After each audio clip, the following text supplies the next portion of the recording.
ہمیں اسد مدنی کے بھائی بلال بھائی نے بھی اپنی ایک بڑی خوبصورت سی آڈیو سینڈ کی تھی، تو میں ان سے براہ راست کچھ لوں. اچھا ہے، ان کی آڈیو ہی سن لیتے ہیں. میں محمد بلال اتاری مدنی، دارالفتہ اہل سنت کنز ایمان، اسد بھائی کا سب سے چھوٹا بھائی، عمر میں 10 سال ان سے چھوٹا ہوں. اور جب میں اسکول پڑھتا تھا 6 کلاس میں، اس وقت اسد بھائی کراچی آ چکے تھے. میں پنجاب میں تعلیم حاصل کر رہا تھا. اسد بھائی کراچی تھے. درس نظامی شاید 1999 میں اسد بھائی نے درس نظامی شروع کی. اس وقت موبائل فون جتنے عام نہیں تھے، تو بچپن سے ہی اسد بھائی نے درس نظامی مدنی ماحول کی طرف مزید رغبت، بحمدی تعالیٰ آنکھ ہی مدنی ماحول میں ہی کھولی تھی، لیکن مزید رغبت کے لیے اسد بھائی خط و کتابت کا بھی سلسلہ ہوتا تھا.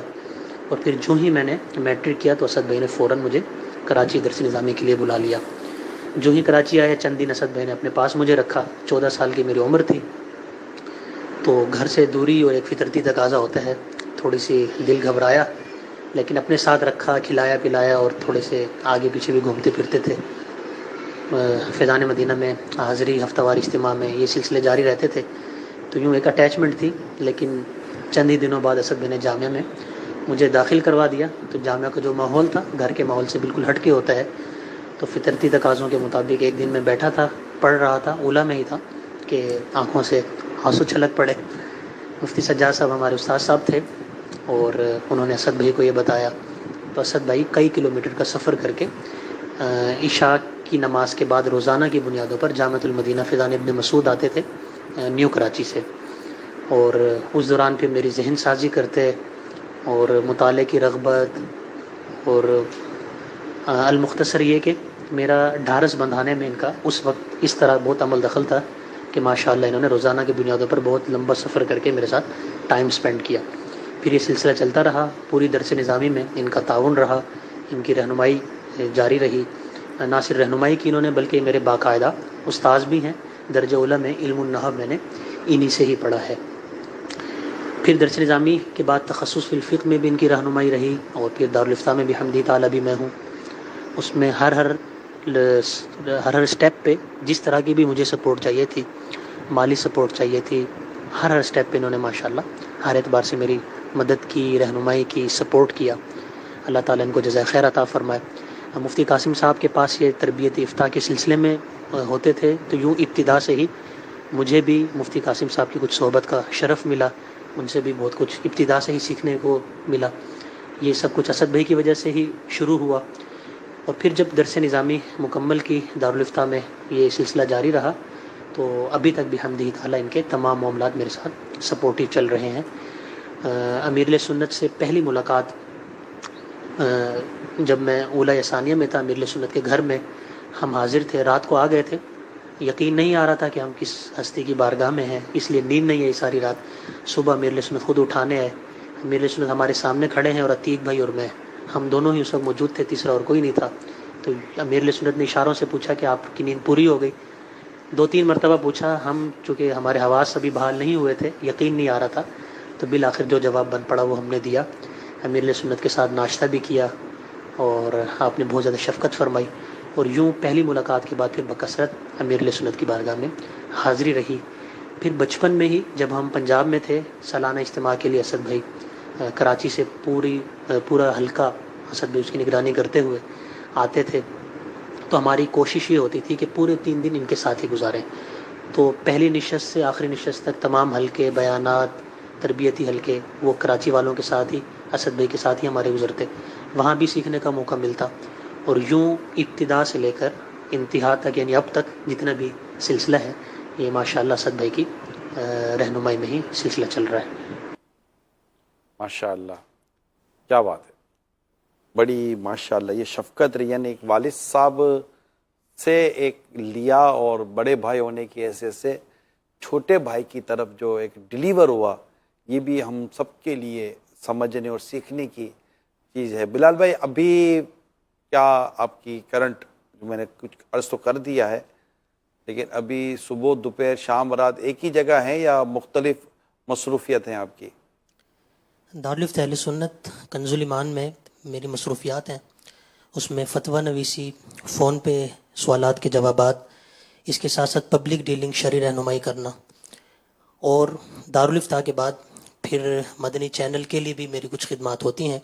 سب ٹائٹلنگ کا جتنا بھی شعبہ ہے مدنی چینل کا، اور اسی طرح امیر علیہ سنت کے بیانات جو ڈبڈ ہوتے ہیں انگلش میں، اس کی شرعی تفتیش کی ذمہ داری میرے پاس ہے. اسی طریقے سے شعبہ تراجم جو ہمارا ڈپارٹمنٹ ہے، اس میں بھی جو انگلش ترجمہ ہے، جو بھی بکس ٹرانسلیٹڈ ہوتی ہیں، اس کی ذمہ داری بھی میرے پاس ہے. تو بنیادی ذمہ داریاں میری شعبہ تراجم، مدنی چینل کی شرعی تفتیش، اور دارالفتاح اہل سنت میں ایز اے متخصص، اور اس کے ساتھ ساتھ پھر میں امامت و خطابت کی سلسلہ بھی میرا جاری رہتا ہے. یعنی امام بھی ہیں؟ جی جی. اچھا، فتویٰ نویسی بھی کر رہے ہیں؟ جی، فتویٰ نویسی بھی ہے. اچھا، اور جو انگلش سب ٹائٹلنگ ہے اس کی تفتیش بھی آپ کر رہے ہیں؟ جی، مدنی چینل کی جو اور جو انگلش لٹریچر ہے اس کو بھی آپ مطلب کہ تفتیش کرتے ہیں، اس کو بھی چیک کرتے ہیں؟ تو انگلش لینگویج کورس گویا کہ آپ نے کیا ہوا ہے؟ جی جی، مدنی مرکز کے تحت ہی لینگویج کورس ہوا تھا، اور شروع سے لے کر جیسے کہ مدنی چینل کے ناظرین نے سنا آخر تک اسد بھائی کا ساتھ رہا، تو اس میں بھی اسد بھائی کا ساتھ تھا. تو ہم نے ایک ساتھ ہی یہ سلسلہ شروع کیا. اسد بھائی نے پھر ماشاءاللہ مدنی قافلوں میں سفر کیا، ساؤتھ افریقہ وغیرہ، تو اپنی انگلش کو یوں یوٹیلائز کیا انہوں نے. وہاں دارالفتاح میں بھی اسد بھائی کی خدمات نہیں، اور میری جو انگلش سیکھنے کا جو سلسلہ تھا اسد بھائی کے ساتھ، مفتی قاسم صاحب بھی بحمدہ تعالی ہمارے ساتھ ہی تھے. تو وہ آپ اور عبدالحبیب بھائی اور مفتی قاسم صاحب وغیرہ جو ایک ساتھ تھے؟ جی جی، یہ 4-5 تھے ہم افراد، پورا تو یوں کورس کر کے اور پھر یہ تمام چیزیں ابھی ہاں استعمال ہو رہی ہیں. یہ بھی ہمارے اس وقت دیکھ سن رہے ہیں. میں بھی اسپیشلی دعوت اسلامی کے تعلق سے بھی اور میرے جتنے بھی نوجوان اسلامی ان کے تعلق سے بھی، کہ آپ سمجھ سکتے ہیں کہ اس وقت اسد مدنی ہمارے مدنی چینل کے تعلق سے بھی لیں گے. مدنی چینل میں آئے اور آج مدنی چینل میں کیا ہو رہا ہے اسد بھائی بتائیں گے انشاءاللہ. لیکن اسد بھائی اور بلال بھائی میں 10 سال کا فرق ہے، وہ 10 سال ان سے چھوٹے ہیں. تو اس وقت وہ 14 سال 15 سال کی عمر میں انہوں نے درس نظامی کا آغاز کیا. ماشاءاللہ والدین کے ساتھ ساتھ بڑے بھائی کی شفقت اور توجہ بھی ان کے ساتھ رہی.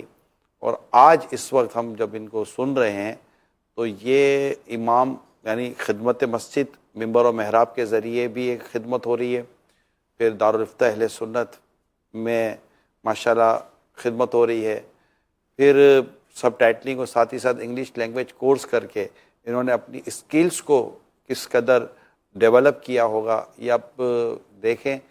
اور میری دعوت ہے آپ سب سے، اس میں اسپیشلی میں ہمارے جامعۃ المدینہ کے اور دیگر جو طلبہ علم دین ہیں، طلبہ کرام علم دین ہیں، میں ان سب سے درخواست کرتا ہوں کہ یہ چیز جو اس وقت ہم آپ کے ساتھ مدنی چینل پہ شیئر کر رہے ہیں، یہ ایک طرح سے ایک بہت بڑی موٹیویشن ہے. کرنٹ سینیریو میں اس وقت جو موجودہ حالات ہیں، ہم کتاب کی بات آپ سے نہیں کر رہے، ہم اس وقت موجودہ حالات کی بات کر رہے ہیں کہ کوشش کرے انسان تو بہت سارے کام اس کے لیے نہ صرف آسان ہو جاتے ہیں بلکہ بہت سارے گول جو ہے وہ اچیو کرنے میں کامیاب ہو جاتے ہیں. اس کے لیے سنجیدگی بہت ضروری ہوتی ہے، اپنے مقصد کا تعین اور سنجیدگی بہت ضروری ہوتی ہے. مقصد کا تعین کرتے ہیں، سنجیدہ ہوتے ہیں، پھر استقامت. یقیناً جو کچھ اچھا ہوتا ہے اللہ کی رحمت سے ہوتا ہے، اس میں دعائیں ہونی چاہیے، اللہ تعالیٰ کا فضل شامل حال ہونا چاہیے، مصطفیٰ کریم صلی اللہ علیہ وسلم کا خاص ان کی نظر کرم ہونی چاہیے. لیکن ایسا نہیں ہے کہ کچھ نہیں ہو سکتا. ہزاروں طلباء کرام ہوتے ہیں، علم دین سیکھ رہے ہوتے ہیں اور یہ چاہتے ہیں کہ ہم کچھ اچیو کریں، ہم بھی کچھ مطلب کہ ایسی مقام پر پہنچیں. تو اس کے لیے اسٹرگل ہے. دیکھیں صرف طالب علم دین کے تعلق سے نہیں ہوتا، آپ دنیا میں کہیں بھی دیکھ لیں، جنہوں نے بھی کوئی معاشرے میں کوئی ہنر سیکھا ہے، کوئی مقام حاصل کیا ہے، کہ جگہ پہنچے، اس کے پیچھے ان کی اسٹرگل ہے. انہوں نے اپنی نیند کی، اپنے آرام کی، اپنے گھر کی، اپنے فیملی کی اور معاشرتی بہت ساری قربانیاں دی ہوئی ہوتی ہیں. پھر جا کر وہ ایک ایسے مقام پر پہنچتے ہیں کہ پھر وہ معاشرے کو فائدہ پہنچا رہے ہوتے ہیں، سوسائٹی ان سے بینیفٹ حاصل کر رہی ہوتی ہے. لیکن ہے اس کے پیچھے، اور یہ یقین یہ ایسا کہہ سکتے ہیں شاید سب کر نہیں سکتے، سوچتے بہت سے لوگ ہیں مگر آگے چل کر وہ بیچارے مطلب کہ وہ ہمت توڑ دیتے ہیں کہ یار کون کرے گا. تو پھر صرف ایسے خواب ہی دیکھتے رہیں گے کیا؟ تو آئیے درس نظامی کیجئے، قرآن کریم پڑھیے، اللہ توفیق دے حافظ بنیے. اور پھر آگے جا کر مفتی بنے, مسجد کی خدمت کریں, یہ سب دین کی خدمت ہے. روزگار تو اس کے ذریعے بھی مل رہا ہوتا ہے, اور ماشاءاللہ بڑا اچھا اور بڑا عزت والا روزگار مل رہا ہوتا ہے, اور بڑی رسپیکٹیبل لائف ہوتی ہے. آپ امیجن کریں نا, جو میں کہہ رہا ہوں, جو اس فیلڈ کے اندر ہوں گے, یہ سوسائٹی میں کتنے رسپیکٹیبل لوگ ہوتے ہیں, یہ کہیں جاتے تو ان کو کس طرح مطلب مان سمان ملتا ہوگا. آپ ذرا تصور کریں, آپ بڑا بڑا آدمی جا کر ہاتھ ملاتا ہے, 10 بوسی کرتا ہے, دعائیں کرواتا ہے, اور مطلب ایک گھر میں آتے تو لوگ اس کو اچھا لیتے ہیں, یار یہ گھر میں آئے تو ہمارے گھر میں برکت ہوگی, یا بچے لے آتے دم کرانے کے لیے. یہ سب میرے خیال ہے آپ کے لیے کوئی اتنا, لیکن ساتھ ساتھ معاشی حالات بھی اچھے ہوتے ہیں. اس کے لیے پیچھے اسٹرگل ہے, محنت ہے, کوشش ہے. نتیجہ اللہ عطا فرماتا ہے, بندہ کوشش ہی کر سکتا ہے, نتیجہ تو اللہ کے دستے قدرت میں ہے.